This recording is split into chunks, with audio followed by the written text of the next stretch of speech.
So pastor గారి వాక్యం చాలా బాగుంటుంది. మనం ఇప్పుడు యూట్యూబ్ ఓపెన్ చేయగానే కొన్ని ఆయన మెసేజెస్ వస్తూ ఉంటాయి.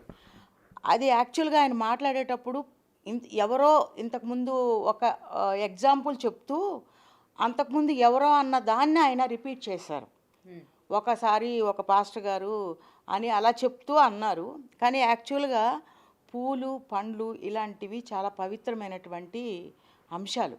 ఏ ఫంక్షన్‌కి గానీ ఎవరైనా సరే ఇప్పుడు ఇర్రెస్పెక్టివ్ ఆఫ్ ది రీజియన్, అంటే హిందువులేంది, క్రిస్టియన్స్ ఏంది, ఆహ్, ముస్లిమ్స్ ఏంది, ప్రతి ఒక్కళ్ళు కూడా పూలు అనే దానికి చాలా ప్రాధాన్యత ఇస్తారు. ఎక్కడ బైబిల్‌లో పూలు పెట్టుకోకూడదని అలా ఏమీ లేదు నాకు తెలిసినంత వరకు. హ్మ్. పూలు పెట్టుకోకూడదు అట్లా లేదు. ఎందుకంటే ఇప్పుడు కూడా క్రిస్టియన్స్ మ్యారేజ్ చేసుకున్నారంటే ఆ డెకరేషనే పూలతో ఉంటది. హ్మ్.